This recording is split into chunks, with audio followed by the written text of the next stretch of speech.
how are you going to handle this? Like being 12 hours ahead? Are you gonna wake up early? You gonna stay up late? I will probably stay up late. Look, I have 2 young kids, so it might depend on how they're getting on. But yeah, we'll be up. We'll watch it. I may sleep during the interval and get up. But yeah, it's my favorite weekend of the year. It's great racing, and I think there's always been kind of a little bit of a funny comment around the World Championships, but I think now having with the Japanese contingent in here, particularly the Californian race meets, you do get that great mix, and it's just a brilliant. It's a brilliant form puzzle to try to solve as well, because you've got you guys do it on occasion, the likes of the big Saratoga meets or the Derby, where you've got East meets West and so on, and you're trying to decipher that form. You then bring Irish, potentially French, UK form in, and then you've got the Japanese. And then as well you've got meetings like Dubai, Saudi Arabia, where you have some sort of form lines come through, but at the same time they're not always the most reliable. They don't always translate as well back to home country. So yeah, I'm always just wary of being super locked into horses at very short prices, because these are generally as well the best fields that they faced, and different race dynamics are at play, and you just have to try to take a shot. And look, for people in Europe where they have access to just a US odds for European horses or European odds for US horses, they can be very selective, and they only need 1 or 2 to have a good day. And it's just, I say, it's a great puzzle. Most of us like racing for the the intellectual puzzle and the financial reward that you get, and it's up there with the best of them. Yeah, I mean, you're so right, Kevin. The other thing is like the Dubai races, I feel like the horses aren't quite in their peak form. It's kind of the beginning of the season for a lot of those horses. But here, this is like a clear year-end goal, and everybody, theoretically is going to fire their best shot. So yeah, there's nothing like it. I always tell people, everybody knows about the Derby, but it's worth tuning in for the Breeders' Cup, because it's it's the best of the best at their best. Let's talk about Saturday. We'll talk about the turf sprint first. This is one where I'm going to have to stand on business and single Cogburn, because I've been saying this all year that I think he's the fastest horse in the world, and he's been going 5.5, 6 furlongs last time at Kentucky Downs. I think 5 furlongs, he's going to be even tougher. He's very, very quick, but he doesn't necessarily need the lead. We've seen him sit off and make one run before. He's obviously going to have to break sharply, as all of these horses are. He's 7-5 morning line, so I'm not, breaking any news here that he's got a big shot. But, there are some other contenders in here. Big Evs comes in. He won the Breeders' Cup juvenile turf sprint last year, not too far away at Santa Anita. You got Bradsell on the outside, who's a multiple Group 1 winner. Kev, tell me if I'm being biased. You're looking at it from afar. What do you think of Cogburn, and what do you think of him relative to this field? So, look, I think he's looked very, very good this year. He has been lightly raced as well, so you're not. He hasn't been over raced. Mm-hmm. I'm reading about some of the funny Kentucky Downs records of horses going into the Breeders' Cup, so he's not to beat. But look, he's won sprint races extremely easily. This one, our sprint division at home is a bit muddling. You get different winners. It's it's nearly like throwing numbers up in the air at times, but the most consistent ones have generally been Bradsell and Believing, who've kind of been knocking heads over the last three runs or so, and being very, very close to each other.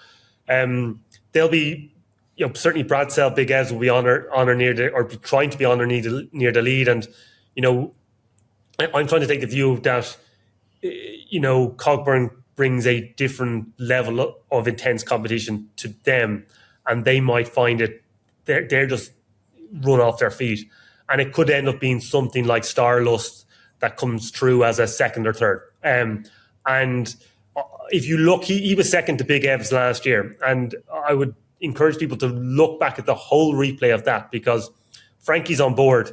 Frankie nearly falls off at the start. He's then, as he's coming around, he gets a decent enough run, but he's a little bit behind. Gets a little bit checked, comes out, and a non-threatening second in the race. He's he's handled the upgrade well enough to Group 1 level, if not just a little bit behind the likes of Brad Sell and Believing.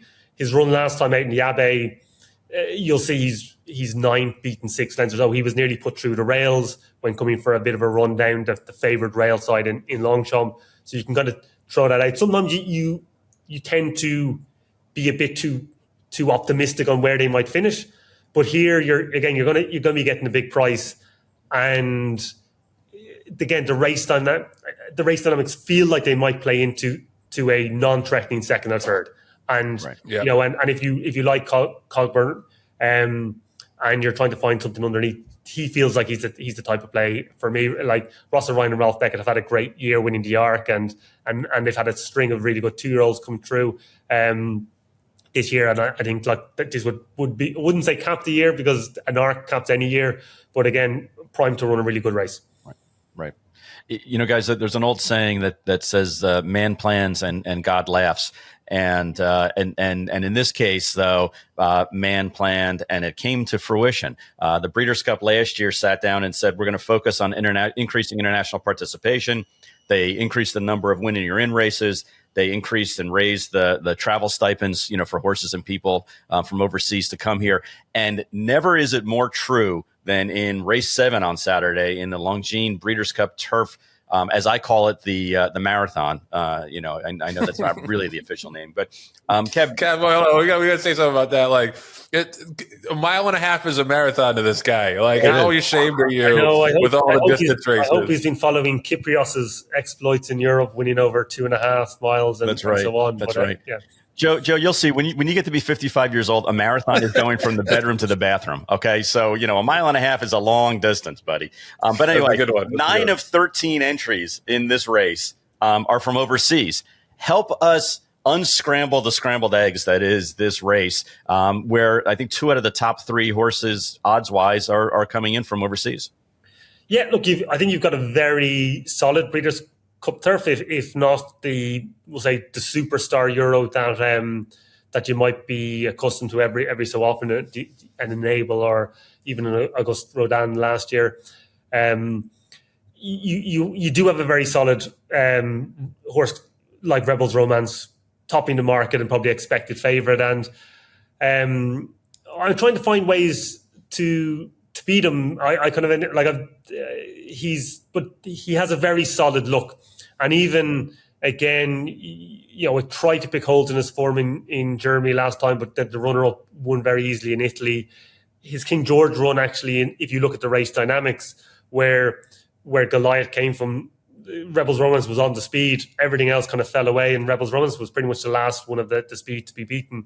And Blue Stocking was ahead, who won the Arc. So again, the form is good. He's forming in the US. He's form traveling, and again, looking at kind of race dynamics, he's relatively tractable. He can go anywhere, and he feels like a solid favourite.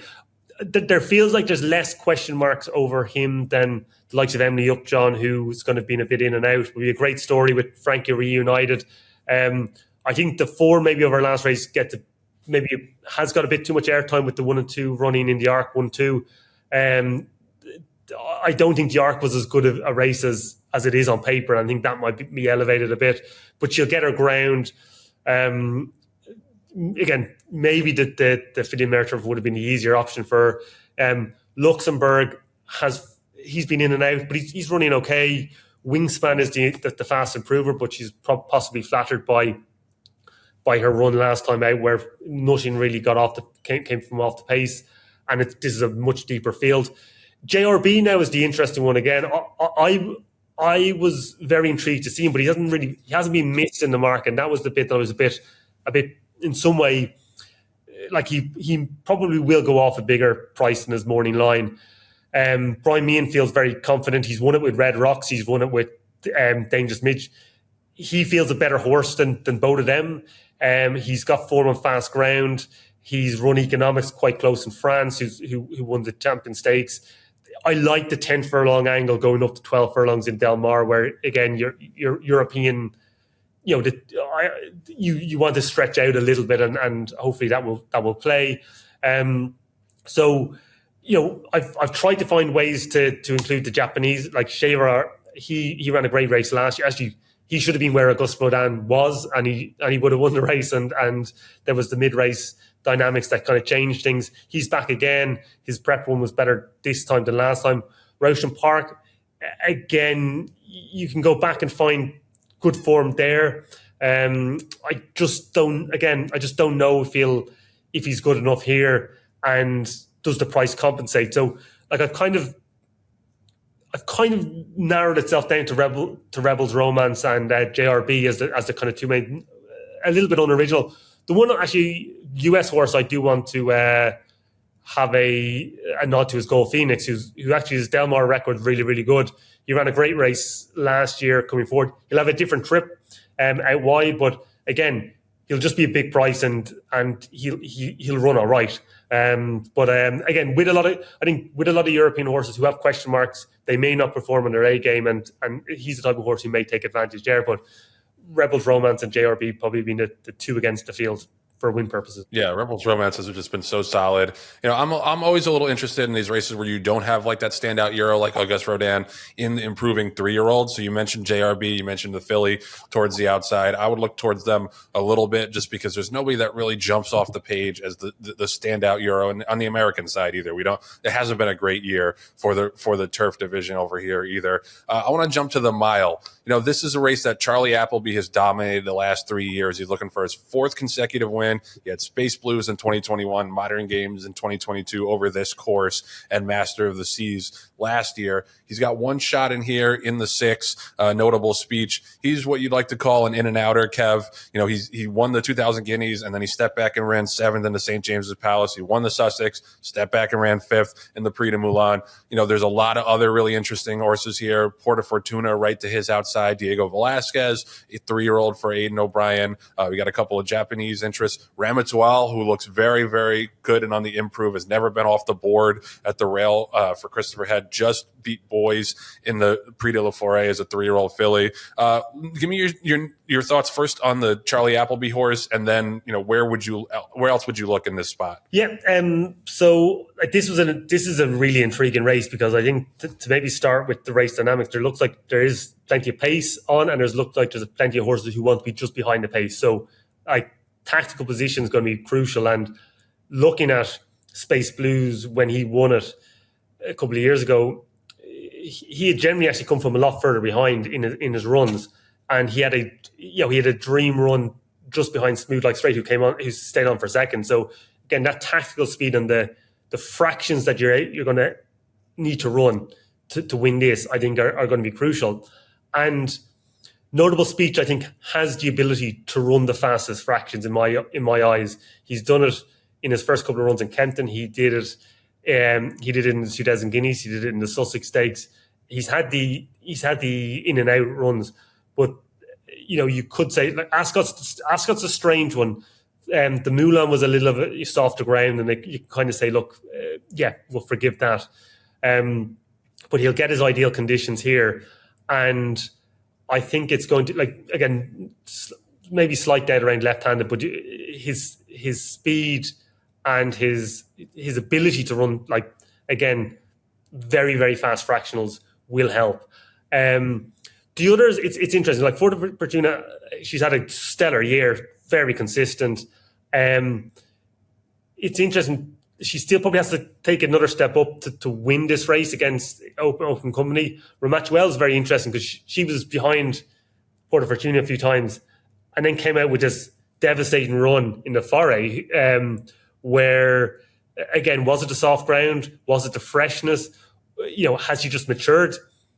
If she's a short price, you're taking a lot of those as uncertainties that in there that you may see she's not quite the finished article yet, or these conditions are very different to the Forêt. But you've horses like Kinross who've run well in a Forêt. He actually ran well in a Forêt, won a Forêt, ran well in a sprint in Ascot, and then ran well, nearly beating Modern Games in a Breeders' Cup Mile. So if you've got the quality, it's there.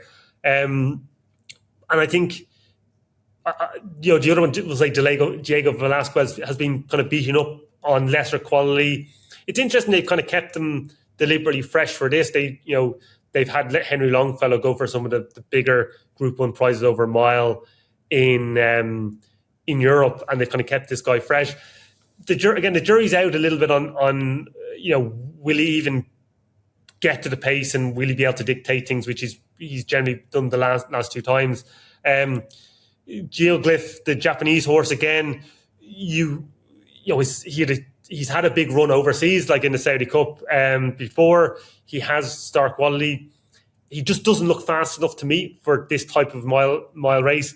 And I think, when I'm trying to look at some of the US horses, you've got horses again like Johannes, like Carl Specker, who kind of want to be on the pace or near it. In my head, you've kind of got someone like Notable Speech who will be there just behind. And even if he's maybe a bit further behind the likes of Porta Fortuna and over Maxwell, he potentially has the ability to outrun them in a straight and has that kind of push button acceleration that I think is crucial for this type of race. So he's kind of the unoriginal choice that I have, but it's like I always try to find long shots, but if I can't find it, I'm happy enough to settle on kind of the more logical one. And I try to keep the open mind on what might happen, but just with the mile, the way it's set up, the quality here, I suspect you're going to have to be in the first half dozen coming around the turn and just press go and go. Right. Yep. And guys, I think it's safe to say that the Breeders' Cup Classic will have more of an influential feeling from overseas horses this year than any other year. We just don't have a top contender remaining, in the field. You can make a case for Fierceness, I guess. You can make a case for Next. Although I think Next is going to announce new equipment. They're going to have water wings because he's so far, to the outside that he might as well be in the Pacific, Joe. I know you'll appreciate that joke. Anyway, so other than, Joe and I talked about Forever Young and how impressive he was in the Derby, and then he came back, for the prep and won that impressively. City of Troy obviously is the talk of the town. Aidan O'Brien, braggadociously, stating that he's one of the best horses he's ever trained, even though he's never run on the dirt before. That's a big question mark. Then you have Derma Sotogake, who has blinkers on for the first time. So change of equipment to try to induce a little bit of speed. And the other Japanese horse, Yushba Tesoro, who has run 35 times in his career, 35 times. So durability over his 7 years of life. Do either of those undercard horses show any kind of ability where you'd say I would play them in the under of my betting forays, or is it just Forever Young, City of Troy, and then an American horse? I think Ushba Tesoro was the classic kind of Gunavera second, third, fourth, and key off those. I think Del Mar is not probably going to suit him, but his prep run was actually extraordinary. He ran right by Dermot Sotogode, like he was standing still. Came second in it, but he came from a mile back, and he just has this grinding style that you'd like to think he's got a finishing in him, but whether it's kind of that quality that you may see in the real. Dermot Sotogode is an interesting one that, like, he ran really well over last year in the Classic. He probably hasn't looked like he's needed 10 furlongs, and I know he had second preference for the dirt mile. It'll be interesting. He'll be a price. I will probably not have him, but to my cost if he comes through. But I would have Ushba Tesoro as my kind of longer shot Japanese horse that I would want to include. Yeah, and I think that he made a good point about the way the track played. John and I talked about this a little earlier. Like, Del Mar was very, very speed favoring all summer. Mm-hmm. It's obviously a different ball game sometimes in November, but yeah, you don't want to be a million lengths out of it. And I think that's one of the reasons that Derma Sotogake ran so well in the Classic last year is they did show more speed. He was able to sit fourth, even though it was a really quick pace, and he still had a little bit left in the lane. Last question from me, Kev. We can't get out of here without getting your thoughts on City of Troy. We had Tink on last week. He thought the hype machine was a little overboard for City of Troy. He's obviously been brilliant. He's a champion. He's 6 for 7. But I want to know about your thoughts from a bettor's perspective, because you are the Longshot Lad, and City of Troy is going to be short. He's going to be 5-2, 2-1. There's an old adage in racing: never take a horse at a short price doing something for the first time. How do you look at City of Troy? Do you think he's just that good, and it's just a matter of if he handles dirt, he's going to beat these horses, or do you think he's vulnerable as a favorite? Yeah, so a couple of things I'll try to kind of work through my thought process on kind of where some of the uncertainties are. So you've got dirt as the obvious one that everyone, and you can kind of debate whether that's going to happen or not. Is he to Justify? Is he to Galileo? What part of the breeding works? You hear people say that he doesn't necessarily stride like a dirt horse, or he does. Again, he will all be mute afterwards, and the hindsight bias will come through. The interesting bit is how he breaks. He was sharp at York, and he pinged the gates. But if you look at Sandown and the Epsom Derby, he was a bit sluggish, and he was a bit to his left both times, and that will have a detrimental impact if he does something like that, especially in Stolen 3, where again he'll have kickback then for the first time, and how he reacts to having that sort of that in place. The nature of the race as well, this could be a little bit of an odd theory, in that one of the reasons he disappointed in the 2000 Guineas, according to Aidan O'Brien, was he kind of pinged the gates. He kind of went up, pinged the gates, and went very, very fast early, and just had nothing left. And again, he used up a lot of his nervous energy, but he was going very, very fast. And the Derby, the Sandown, and even York, more typical turf races where things are a little bit early, and then there's you're finishing stronger. Dirt, by its nature, is attritional, where you are going very, very fast, and it might be only 1 or 2 miles an hour faster, but is that enough to get him out of his comfort zone and not have anything left? He feels like he finishes full speed in a turf setting, but is he going to replicate that when he's asked to go very, very fast early? So you look at the Travers speed figure, like miles per hour at the start, against some of the turf races, they're going a couple of miles. And again, I could be off the mark here that 1 or 2 miles an hour might be the difference, but it could be. And that's another kind of uncertainty that you have, that you're trying to factor in. And like, I even kind of went back to try to understand, again, hindsight is a wonderful thing. Saki, when he came second to Tisna, was just under 5-1. He was an ARC winner, and came Galileo in the same race was just over 3-1. And Galileo, you could say, had a similar enough resume, probably, pre-Twitter, so didn't have all the hype that City of Troy was coming through. You have even Giants Causeway was about 8-1 to win. And so they're the types of prices you're seeing European superstars coming to dirt. And they're probably I'm not going to say the fair price, but they're the types of ranges that you would want to probably have to play City of Troy. And like, look, I always think with the hype, there's a reason for it. They're very good at it, but it does ensure that the price is lower than it probably should be. And I think playing against the hype tends to work. Like, if you recall, and like last year when Auguste Rodin won the turf, they were like, we're going to come back and win the Classic next year with him. Yeah. He's the perfect horse, etc., etc. Now, he's had a good 4-year-old career, but not a stellar 4-year-old career. And again, he may sign off with a win in Japan, but the show moves on, and City of Troy is that horse. And is he as good as the York performance? Is he as bad as the Sandown performance? Is it something in the middle? The York performance was very, very good. He ran fast.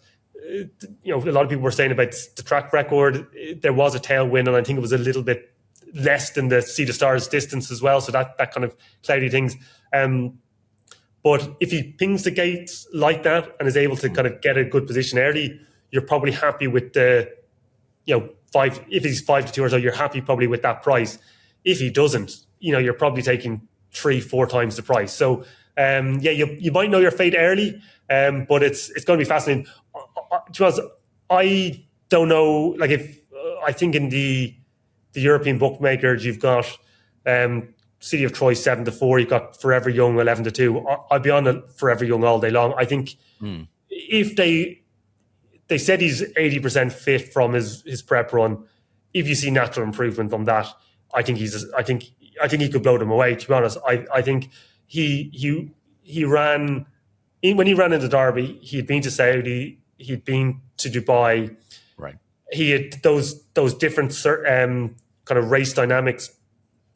He went to Churchill. He had that fly kick at the start. He was all over the place at the start, and he made the big move. And then had Sierra Leone pester him all the way and just got beaten and was kind of gaining on the wire.